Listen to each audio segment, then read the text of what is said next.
특징주로 JNK 히터라는 종목을 한번 살펴보도록 하겠습니다. 최근 들어서 이제 수소차 테마주가 다시 한번 또 강세를 보이고 있는 모습들도 일부 확인이 되고 있기 때문에 한번 체크해 볼 필요가 있을 것 같고, 오늘은 이제 수소차 테마 전체라기보다는 이 JNK 히터라는 종목에 대해서 조금 집중해서 좀 말씀을 드리겠습니다. 우선 그 JNK 히터는 종목 명만 들으면 조금 어렵지만 끝에 이제 히터라는 말이 들어가 있잖아요. 그래서 히터 업체예요. 근데 이제 공장용 히터 업체입니다. 공장에서 이제 산업용 가열로를 생산하는 업체다, 이렇게 보시면 돼요. 그래서 사실은 이제 산업 관련주인데, 요즘에 이제 수소차 충전소로 묶인 이유가 이 JNK 히터가 수소 충전소용 연료 처리 장치를 생산하고 있어요. 그래서 충전소형 연료 처리 장치가 전문 용어로 하면 이제 개질기라고 합니다. 개질기.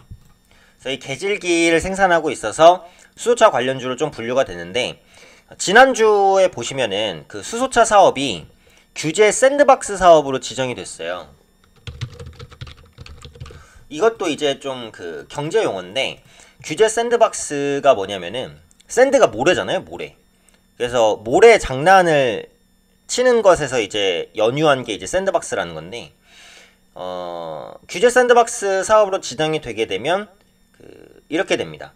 그러니까 기업이 이제 새로운 제품이라든지 기술 이런 것들을 생산할 때 여러 가지 규제들이 있잖아요. 그래서 그런 규제들에 막혀서 이런 개발이나 이런 부분이 좀 늦춰질 수가 있어요. 근데 규제 샌드박스 사업에 지정이 되면 이런 부분의 규제들을 많이 좀 완화해 주겠다라는 거거든요.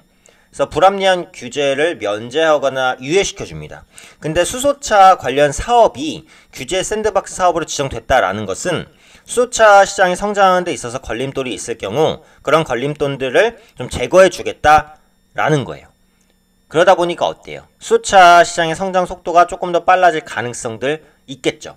그래서 그런 부분들이 조금 부각이 됐다, 이렇게 보시면 될 것 같고, 오늘 같은 경우 이제 JNK 히터가 추가 상승을 좀 시도했었던 이유는 강원도형 수소 생산시설 구축사업 경쟁 입찰에서 JNK 히터가 이제 우선협상 대상자로 선정이 됐다는 거예요. 그래서 우선협상 대상자로 선정됐다는 것 자체가 기업에 대한 경쟁력이 어느 정도 인정받았다라는 것일 수 있는 거잖아요.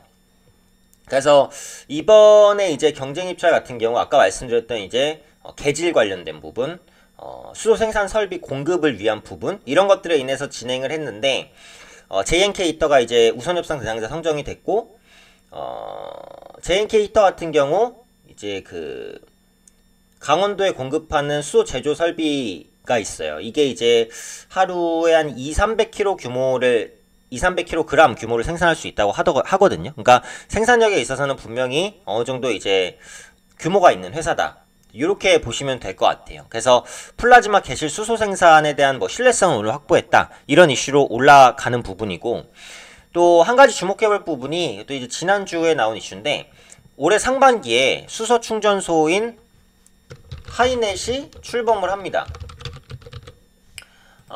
이 하이넷이 뭐냐면은 완성차 업체, 그리고 부품사, 그리고 충전업체, 이런 것들이 참여한 특수목적 법인인데요. 수소 충전기 100기를 2022년까지 구축할 계획을 가지고 출범하는 법인이고, 여기에 JNK 히터가 포함이 돼 있어요.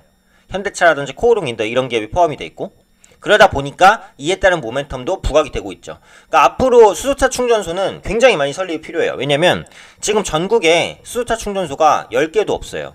전기차 충전소는 10,000개 가까이 됩니다. 그러니까 수소차 충전소가 얼마나 부족한지를 알 수 있죠. 그래서 2022년까지 100개를 설치해도 사실 한참 부족해요.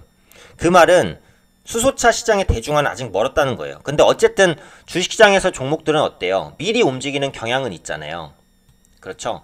그러다 보니까 그런 기대감이 반영이 되면서 좀 움직이고 있다, 이 정도로 이제 봐주시면 될 것 같고, 어쨌든 이 하이넷에 JNK 히터가 포함이 됐기 때문에 그에 따른 모멘텀은 앞으로 부각될 수 있다라는 부분이죠. 그래서 복합적으로 기대감이 높은 기업인 건 맞아요.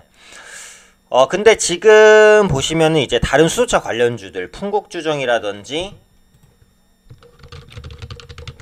예를 들면 이제 유니크 이런 종목군들을 보시면 오늘 반등하고 있긴 한데 어쨌든 고점을 찍고 좀 빠지기는 했어요. 그래서 JNK 히터 같은 경우도 오늘 급등했지만 13%까지 올라갔습니다. 네, 상승폭을 많이 반납을 했잖아요. 그쵸? 그래서 오늘 물론 이 윗꼬리를 다시 먹고 또 올라갈 수도 있어요. 주식이라는 건 100%는 없으니까 항상 말씀드리지만, 하지만 수소차 관련주들이 지금 밸류에이션적인 부담을 안고 있는 위치인 것은 맞기 때문에 절대 따라가는 매매보다는 조정 시에 매수하는 전략을 취하시는 게 훨씬 더 유리해요. 어쨌든 수소차 테마는 금방 죽을 테마는 아닙니다. 앞으로도 활성화가 되면서 다시 올라갈 수도 있겠죠. 근데 지금 밸류에이션적으로 봤을 때 수소차 테마주로 수급이 집중되다 보니까 전기차 테마주가 좀 싸졌거든요.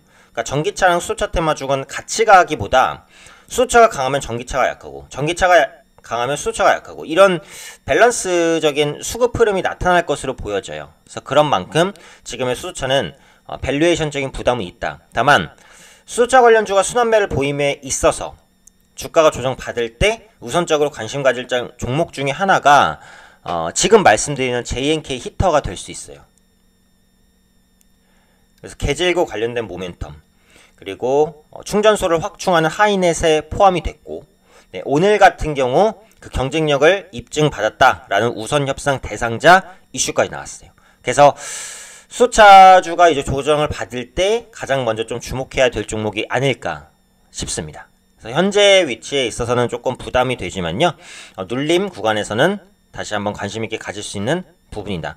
그래서 원래는 산업용 가연료 업체지만 최근에 그 수소차 관련주로 묶였기 때문에 수소차 관련된 모멘텀만 종합적으로 말씀을 드렸습니다. 그래서 이 부분만 잘 생각을 해보신다면 JNK 히터에 대한 기대감은 앞으로도 좀 가져볼 수 있지 않을까.